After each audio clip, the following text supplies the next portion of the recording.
Hello students, welcome to click B. मैं दिव्यांशु आप सभी का क्लिक बी के प्लेटफॉर्म पर एक बार फिर से हार्दिक स्वागत करता हूं। हम क्लास 11th की प्लेलिस्ट के अंदर सेट्स यानी समुच्चय को पढ़ रहे थे। आज हमारी 7वीं क्लास है, 7वां पार्ट है। पहले के 6 पार्ट में हम बेसिक नॉलेज ले चुके हैं और बहुत कुछ सीख चुके हैं। अब हम कह सकते हैं कि हम एक अलग वाले पार्ट में पहुंच रहे हैं। हम सेकंड पार्ट में जा रहे हैं चैप्टर के। पहला पार्ट हमने पढ़ लिया है, वो बेसिक था, बिल्कुल काम आने वाला है, बहुत इंपॉर्टेंट है।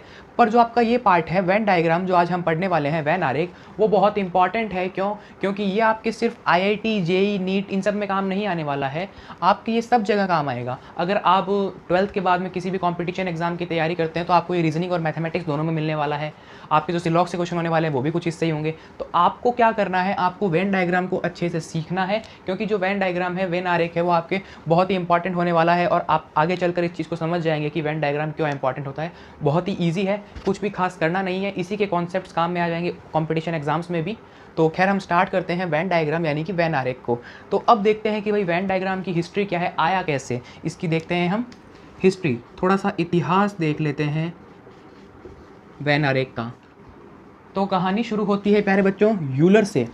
ये जो यूलर साहब है ना, इनकी आदत डाल लीजिए, क्योंकि ये आपको हर जगह मिलने वाले हैं बहुत ज़्यादा मात्रा के अंदर। आपको यूलर साहब graduation, post graduation, 11th 12th सब जगह मिलेंगे।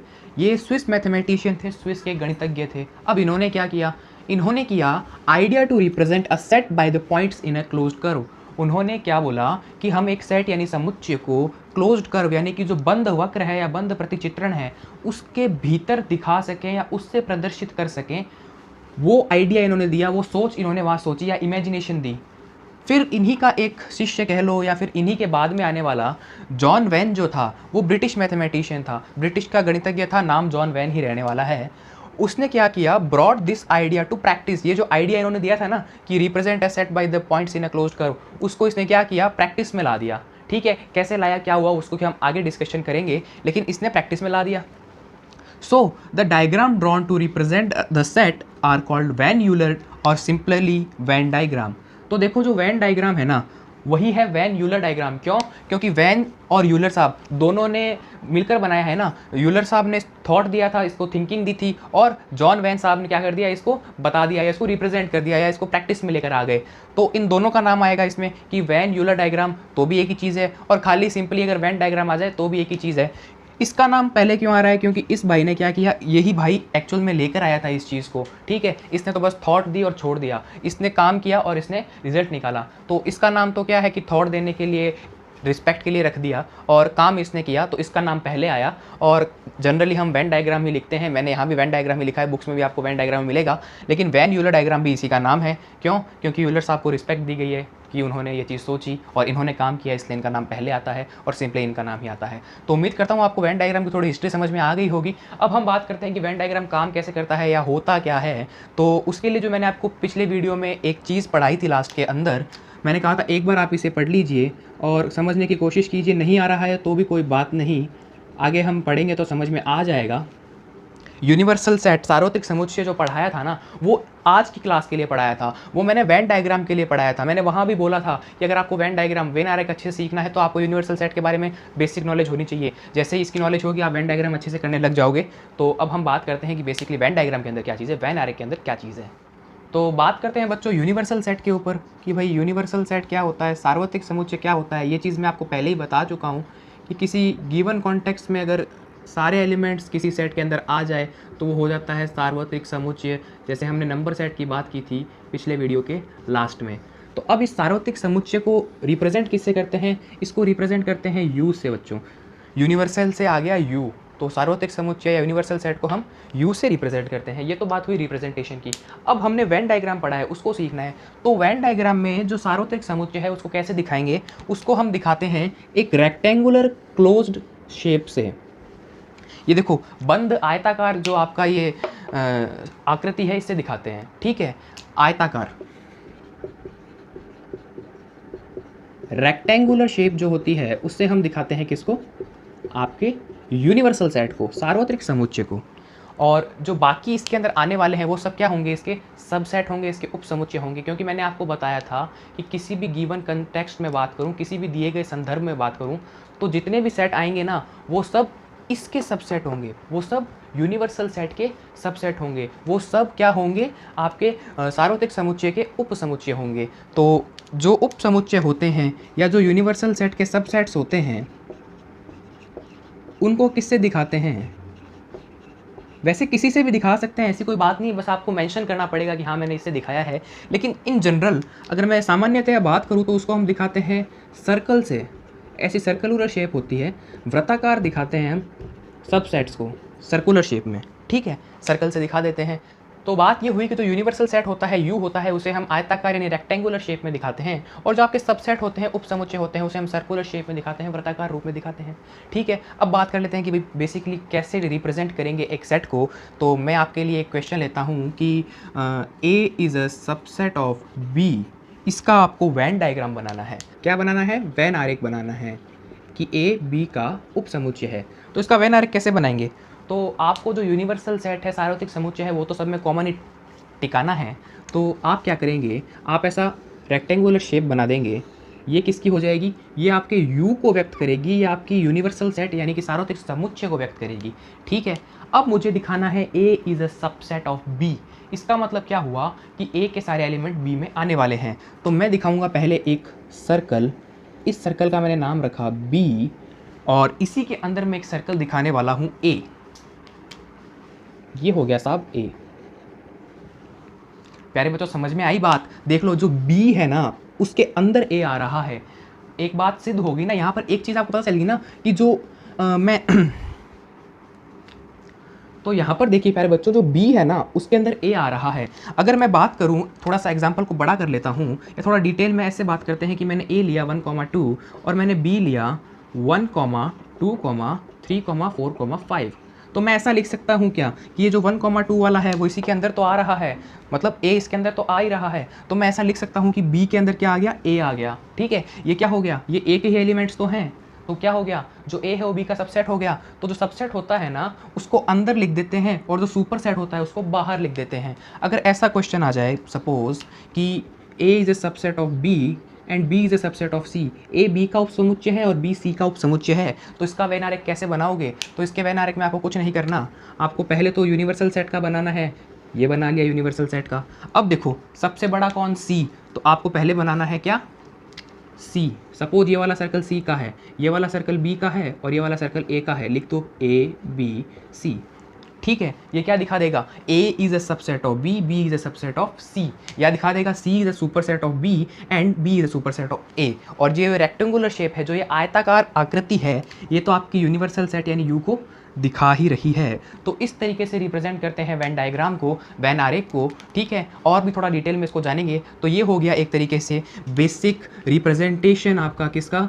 वेन डायग्राम का। और एक तरीके से बेसिक भी मैंने आपको बता दिया है, इंट्रोडक्शन दे दिया है किसका? वेन डायग्राम का। तो यहाँ तक के इंट्रोडक्शन में, यहाँ तक का जो हमने जानकारी ली है या इसकी भूमिका बनाई है, इसके अंदर किसी को कोई भी दिक्कत हो तो वो कमेंट कर दे या बता दे कि भाई मुझे ये दिक्कत आ रही है। उसका सॉल्यूशन देने की बहुत जल्दी से कोशिश की जाएगी और 100% दिया जाएगा। तो आप इसको नोट कीजिए।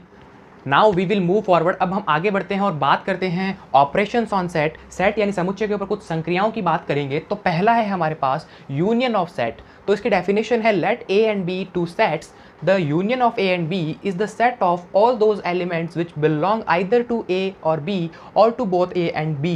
मतलब A और B कोई दो सेट्स हैं, दो समुच्चय हैं, तो जो यूनियन होगा A और B का वो वाला सेट होगा जिसके अंदर A के एलिमेंट्स होंगे, B के एलिमेंट्स होंगे या फिर दोनों के एलिमेंट्स होंगे। देखो कैसे इसको एग्जाम्पल की सहायता से समझने की कोशिश करते हैं, एग्जाम्पल के थ्रू समझते हैं।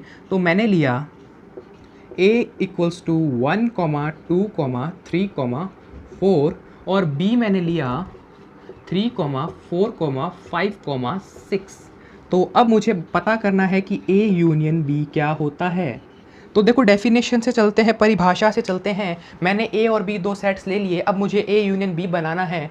तो देखो ये क्या होता है? The set of all those elements, उन सभी अवयवों का समुच्चय जो A से बिलोंग करते हो या B से बिलोंग करते हो या दोनों से बिलोंग करते हो। मतलब क्या करना है आपको? इसके सारे अवयव भी इसमें आने चाहिए और इसके सारे अवयव भी इसमें आने चाहिए। मतलब A और B के सारे एलिमेंट्स किस में आ जाने चाहिए? A यूनियन B के अंदर आ जाने चाहिए। A व B के सारे अवयव किस में आ जाने चाहिए? A यूनियन B में आ जाने चाहिए। तो बस लिख दो 1, 2, 3, 4, 5, 6।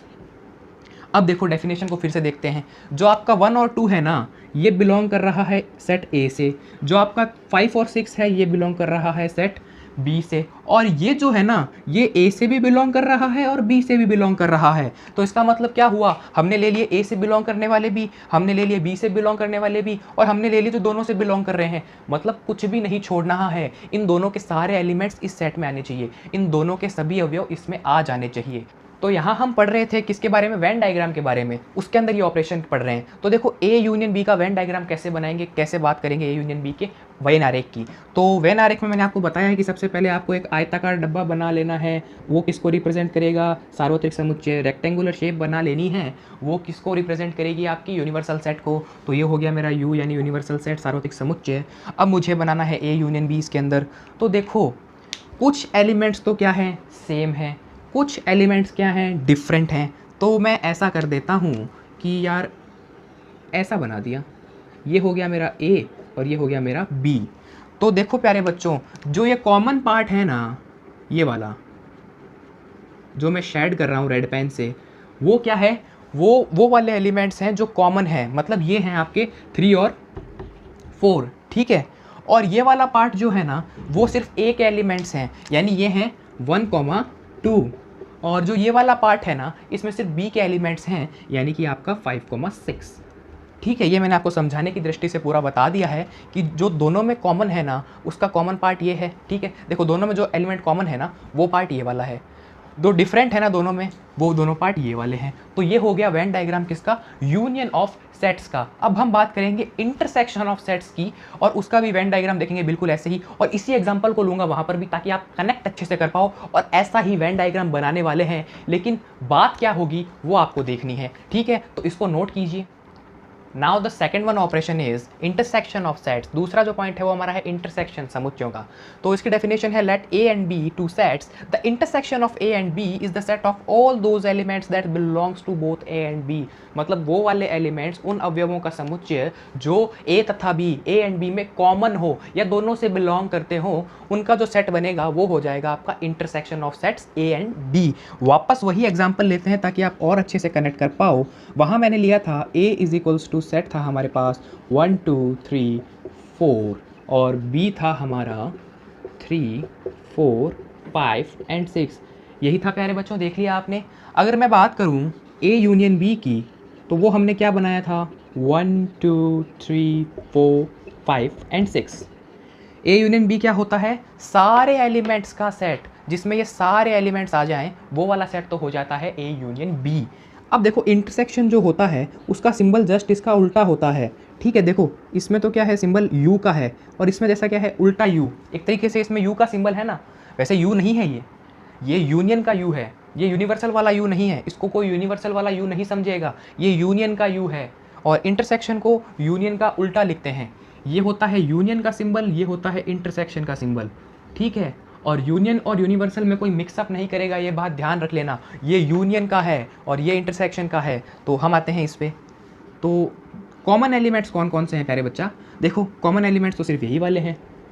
तो ये हो गया 3, 4। ठीक है, अब हमने इसका वेन डायग्राम देखा था, तो इसका भी देखना पड़ेगा, नहीं तो ये नाराज़ हो जाएगा कि मेरा तो वेन डायग्राम देखा ही नहीं। तो वेन डायग्राम बनाने का एक बेसिक मेथड मैं आपको बता ही चुका हूँ। आप एक रेक्टेंगुलर शेप, आयताकार शेप बनाएंगे, और वो किसको रिप्रेजेंट करेगा, यूनिवर्सल सेट, सार्वत्रिक समुच्चय को। तो ये तो मेरा यू हो गया, ए हो गया ये, और बी हो गया ये। अब अगर मैं बात करूँ कि इस वाले सेट को रिप्रेजेंट करना है, ए इंटरसेक्शन बी को, तो कौन सा पार्ट आप रिप्रेजेंट करने वाले हो, तो आप रिप्रेजेंट करने वाले हो बच्चा सिर्फ ये वाला पार्ट जो कॉमन है, यही रिप्रेजेंट कर रहा है 3, 4 को। लेकिन अगर आपसे मैं दोबारा पूछ लूँ कि इसमें रिप्रेजेंट करके बताओ, इसका वेन डायग्राम बना के बताओ, तो ये बना हुआ पड़ा है ना, बस इसी में थोड़ा सा शेडिंग और कर दो, पूरा शेड कर दो, ये सब कुछ ही आ गया। क्यों, क्योंकि जो आपका यूनियन होता है वो बोलता है कि ए व बी में जितने भी एलिमेंट्स हैं उन सबको क्लब कर लो, उन सबको साथ में लिख लो, वो वाला सेट तो होता है यूनिवर्सल सेट। और जिसमें सिर्फ कॉमन एलिमेंट्स लिखे जाते हैं, जिसमें सिर्फ उभयनिष्ठ अवयव मतलब समान अवयव 3 4 3 4 उनको लिख लिया जाता है, वो होता है इंटरसेक्शन। तो उम्मीद करता हूँ आपको इंटरसेक्शन ऑफ सेट्स और यूनियन ऑफ सेट्स समझ में आया होगा, क्योंकि आगे जो बात होने वाली है ना, आगे के वीडियो लेक्चर्स में 2-3 या जितने भी वीडियो लेक्चर्स आएंगे, बेसिकली उनमें ज़्यादा बात होने वाली है इंटरसेक्शन की, यूनियन की, और हम आगे भी कुछ चीज़ें पढ़ेंगे, जैसे डी मॉर्गन्स लॉ है, इंटरसेक्शन को पढ़ लिया, फिर हम कॉम्प्लीमेंट वगैरह को भी पढ़ेंगे। खैर वो आगे का विषय है। अगर आज आपको कोई भी समस्या आई हो यूनियन के अंदर या इंटरसेक्शन के अंदर, तो आप बता सकते हैं वीडियो के नीचे कमेंट करके, बहुत जल्दी उनका सोल्यूशन देने की कोशिश करूँगा। और नहीं आई है तो मस्ती से लाइक कर दीजिए, शेयर कर दीजिए, और सब्सक्राइब भी करना ही है, तो आप इसको नोट कीजिए। सो नाउ स्टूडेंट्स, जो भी हमने सीखा है उसकी थोड़ी प्रैक्टिस कर लेते हैं। तो हम लगाते हैं क्वेश्चंस। तो क्वेश्चन नंबर 1 है आपका, ए दे रखा है आपको 1 2 3 4 5, बी दे रखा है आपको 1 3 9 12, दो सेट्स दे रखे हैं। आप बताइए ए इंटरसेक्शन बी। इंटरसेक्शन का मतलब क्या होता है? इंटरसेक्शन का मतलब जो वाले एलिमेंट्स कॉमन है उनको लिख लो। तो यहाँ मुझे एक तो 3 दिखाई दे रहा है और एक 1 दिखाई दे रहा है, तो इसका आंसर हो गया 1,3। जो कॉमन एलिमेंट है, जो समान अवयव हैं, जो दोनों से बिलोंग करते हैं, उनको क्लब करके लिख देना है। और यूनियन मतलब तो सारे ही लिख दो, पहले इसके लिख दो 1 2 3 4 5।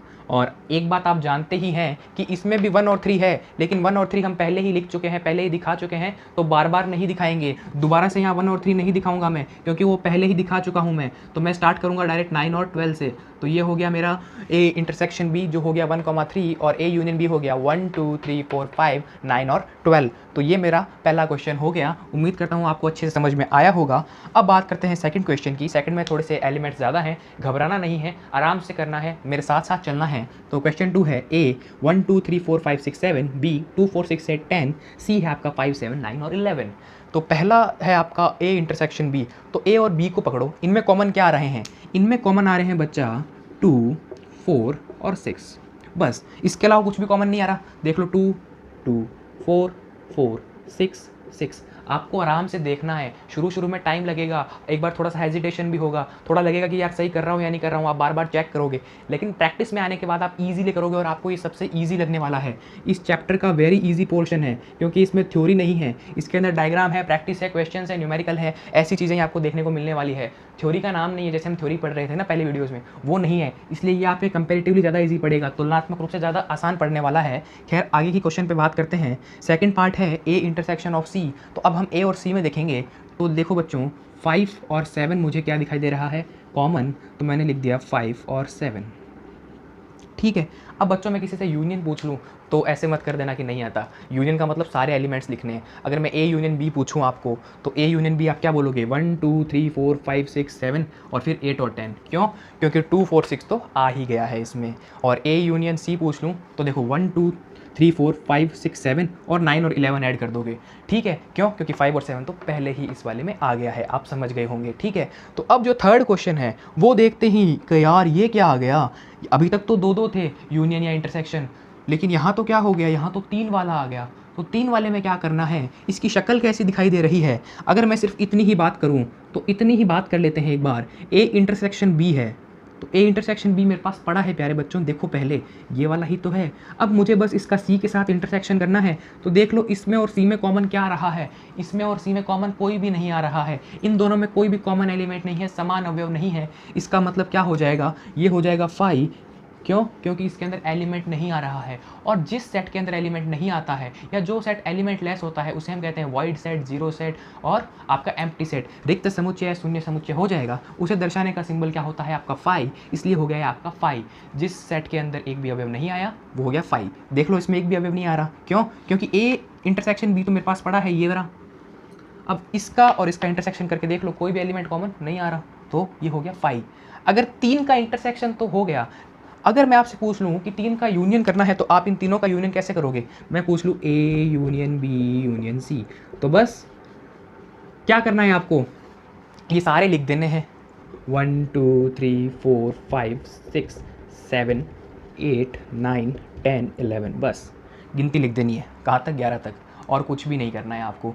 तो देखो, अगर 3 का यूनियन करूँगा तो वही बात है कि वो वाले एलिमेंट्स जो तीनों सेट के अंदर क्या हो, मौजूद हो, वो सारे के सारे आ जाने चाहिए। देख लो सारे एलिमेंट्स आ रहे हैं हर सेट के इसके अंदर। ये भी पूरा आ रहा है, ये भी पूरा आ रहा है, ये भी पूरा आ रहा है। और सिमिलरली मैं बात कर लूँ इंटरसेक्शन की, तो उसका मतलब क्या हो जाएगा? तीनों सेट में जो अवयव, तीनों सेट्स में जो एलिमेंट्स कॉमन आ रहे हैं उनका सेट। तो देख लो इन तीनों सेट्स के अंदर कोई भी एलिमेंट कॉमन नहीं है, इसका मतलब सेट हो गया एम्प्टी, और एम्प्टी सेट को दिखाते हैं 5 से। तो उम्मीद करता हूँ ये क्वेश्चन आपको समझ में आए होंगे, बहुत ही ईजी है। आप एक बार दोबारा से वीडियो को रिवाइंड करके देखिए, या फिर आप एक काम कीजिएगा 2.0 की स्पीड पर देख लिया कीजिए इसको एक बार और, तो आपका रिवीजन हो जाएगा, क्योंकि ज़्यादा बड़ा वीडियो नहीं होता है, 20-25 मिनट का वीडियो होता है। 2.0 की स्पीड पर देखेंगे तो आपको 10 से 12 मिनट लगने वापस रिवाइज हो जाएगा, ठीक है। चैप्टर पढ़ने के बाद सीधा 2.0 पे मत देखना, नहीं तो समझ में नहीं आएगा। क्यों? क्योंकि मैं थोड़ा फास्ट चला जाऊँगा, मैं थोड़ी सी स्पीड वैसे ही लेके चलता हूँ। तो खैर आप इसको नोट कीजिए, अच्छे समझ में आ रहा होगा, और नहीं आ रहा है तो वही काम कमेंट कर दो यार। तो प्यारे बच्चों, यहाँ पर हम एक और इम्पॉर्टेंट डेफिनेशन को पढ़ने वाले हैं, दैट इज़ आपका डिसजॉइंट सेट के बारे में पढ़ने वाले हैं, या एक और ऑपरेशन कह लो, प्रॉपर्टी कह लो, उसको पढ़ने वाले हैं। अब क्या होता है डिसजॉइंट सेट, इसको बारे में पढ़ते हैं। तो देख लो, हमने अभी वेन डायग्राम देखे थे। मैंने एक लिया था A = 1, 2, 3, 4, और B मैंने लिया था क्या 3, 4, 5, 6। तो मैंने बोला था आपको A यूनियन B का आपको बनाना क्या है, वेन डायग्राम बनाना है। तो लो वेन डायग्राम, आपने कहा कि ये लो सर, एक रेक्टेंगुलर शेप बनाया, A और B बना दिए, ये हो गया मेरा वेन डायग्राम इस वाले सेट के लिए, हो गया। अभी हमने जो एग्जाम्पल लिया था पीछे, या चलो हम दूसरा एग्जाम्पल ले लेते हैं, थोड़ा छोटा लेते हैं। A मैंने ले लिया 1, 2, और B मैंने ले लिया प्यारे बच्चों 3, 4। नाउ मैं बात करूँ A इंटरसेक्शन B की, तो वो मेरे पास आ जाएगा कितना 5 आ गया, ठीक है। और 5 क्या होता है, नल सेट, मतलब एक भी एलिमेंट कॉमन नहीं है। देख लो 1, 2 और 3, 4 कोई एलिमेंट कॉमन ही नहीं है, तो ये 5 ही आना है। अब इस 5 का कैसे करेंगे हम, क्या रिप्रेजेंटेशन वेन डायग्राम के रूप में। वेन डायग्राम में कैसे लिखेंगे इस A यूनियन B को, सॉरी A इंटरसेक्शन B को। तो वही काम करना है आपको, वापस से यूनिवर्सल सेट तो बनाना ही है। यूनिवर्सल सेट तो कॉमन ही रहने वाला है, मैं आपको बता ही चुका हूँ। एक रेक्टेंगुलर आपकी शेप बनेगी, रेक्टेंगुलर आकृति, आयताकार आकृति, जो यूनिवर्सल सेट सार्वत्रिक समुच्चय को रिप्रेजेंट करती है। A और B, क्यों? क्योंकि A और B दोनों ही डिफरेंट हैं। देख लो, एक भी एलिमेंट कॉमन नहीं है, तो ये इसका ऐसा ही डायग्राम बनेगा। और यहाँ क्या थे, एलिमेंट्स कुछ कॉमन थे, कुछ डिफरेंट थे, तो ऐसा डायग्राम बना था। बिल्कुल दोनों डायग्राम आपको समझ में आ रहे होंगे। तो देखो प्यारे बच्चों, ये डायग्राम क्या हो रहे हैं आपस में, ये देखो, ये सर्कल्स आपस में क्या है, जॉइंट है। देख लो जॉइंट है ना, देख लो यहाँ और यहाँ जॉइंट आ रहा है, ठीक है। तो ये तो है जॉइंट, लेकिन यहाँ देखो दूर दूर तक मिलान नहीं है कहीं पे भी। ये अपना अलग पड़ा है और ये अपना अलग पड़ा है, दोनों अपनी अपनी मस्ती में अलग अलग घूम रहे हैं। और ये क्या है कि तू मेरा भाई मैं तेरा भाई, आजा साथ साथ में घूमते हैं ऐसे हाथ डाल के, ठीक है। तो ये तो हो गया जॉइंट। भाई जॉइंट का मतलब क्या होता है कि भाई हम साथ साथ में रह रहे हैं तो जॉइंट फैमिली है। थोड़ा से अलग अलग दूर दूर रहते तो क्या हो जाता है, डिसजॉइंट हो जाता है, ठीक है। तो ये हो जाएगा डिसजॉइंट, ये है डिसजॉइंट। क्यों? क्योंकि यहाँ पर देख लो कोई भी जॉइंट नहीं, दोनों अलग अलग हैं डायग्राम, तो ये हो गया डिसजॉइंट सेट, ठीक है। तो ये बेसिकली मैंने आपको इसलिए दोबारा बताया क्योंकि मुझे डिसजॉइंट सेट को एक्सप्लेन करना था। तो जिसमें देख लो ऐसा डायग्राम बन जाए कि दोनों सर्कल्स जो हैं एक दूसरे को क्या कर रहे हो, इंटरसेक्ट कर रहे हो। इसका मतलब कुछ पार्ट कॉमन आ रहा है, ये वाला पार्ट क्या आ रहा है, कॉमन है, जो A और B दोनों में है, तो वो हो जाता है आपका जॉइंट सेट। और जो सेट आपका क्या नहीं होता है, जिसमें एक भी एलिमेंट कॉमन नहीं हो, वो क्या होते हैं, दोनों सर्कल्स देख लो दूर दूर है, बिल्कुल भी इंटरसेक्ट नहीं कर रहे हैं, एक दूसरे को बिल्कुल भी नहीं काट रहे हैं। तो यहाँ क्या हो जाएगा, यहाँ एक भी एलिमेंट कॉमन नहीं होने वाला है, और ये हो जाएगा डिसजॉइंट सेट। तो डिसजॉइंट का मतलब हुआ एक भी एलिमेंट कॉमन नहीं, और जॉइंट तो यही होता है जिसमें सारे एलिमेंट कॉमन आ जाए, सारे नहीं माफ़ कीजिए, कुछ एलिमेंट कॉमन आ जाए और कुछ अलग पड़े हैं, जैसे कि ये और ये। उम्मीद करता हूँ आपको डिसजॉइंट सेट भी समझ में आया होगा, ठीक है। थोड़ा सा बुक से आप इसको और पढ़ लीजिएगा, कुछ इसके क्वेश्चंस और कर लीजिएगा, आपको बिल्कुल मज़ा आ जाएगा, ठीक है। अब मैं अगर आपसे पूछ लूँ कि A इंटरसेक्शन B बताओ, तो आप बोलोगे डिसजॉइंट सेट। सपोज मैं आपसे क्वेश्चन पूछूँ कि A और B ये है, तो मुझे बताओ A इंटरसेक्शन B क्या है। ऑप्शन A मैंने आपको दे दिया 5, ऑप्शन B मैंने आपको दे दिया ये डिसजॉइंट सेट है, ऑप्शन C मैंने आपको दिया A एंड B बोथ, और ऑप्शन D मैंने आपको दे दिया नन। तो आप क्या करके आओगे इसमें, आप करके आओगे sir A and B both. क्यों? क्योंकि देख लो सर, ये आना तो 5 ही है, और 5 का अगर मैं रिप्रेजेंटेशन करूं, वेन आरेख करूं, वेन डायग्राम में लिखूं, तो वो डिसजॉइंट सेट बनता है। तो ये दोनों ही ऑप्शन करेक्ट होने वाले हैं। लेकिन MCQ उसमें क्या होता है, एक ही ऑप्शन करेक्ट होता है। तो मैंने थर्ड ऑप्शन देखा जिसमें A और B बोथ था, मैंने उसको टिक कर दिया। तो ये थोड़ा सा ऑब्जेक्टिव अप्रोच हो गया। ये क्या हो गया, ऑब्जेक्टिव अप्रोच। थोड़ा इतना ईजी क्वेश्चन तो नहीं पूछेगा कभी जेई के अंदर, लेकिन आजकल का पैटर्न थोड़ा ईजी कर दिया है, ताकि जो 12th स्टैंडर्ड के स्टूडेंट्स हैं वो भी जेई मेंस को क्रैक कर पाएँ। पहले थोड़ा सा लेवल हाई होता था तो कॉन्फिडेंस इतना बूस्टअप नहीं हो पाता था बच्चों का। खैर वो अलग बात है, फाउंडेशन बैच की बात है। आप इसको नोट कीजिए। यहाँ तक कोई भी दिक्कत, कोई भी डाउट, कोई भी क्वेरी लगे तो बिना किसी शंका, बिना किसी आपको इंसल्ट फील करके सीधा आपको कमेंट करना है। मैं आपको सॉल्यूशन देने की बहुत अच्छे से कोशिश करूँगा, पूरा समझाने की कोशिश करूँगा। कोई भी टीम मेंबर है वो आपको पूरा समझाने की कोशिश करने ही वाला है। Thanks for watching.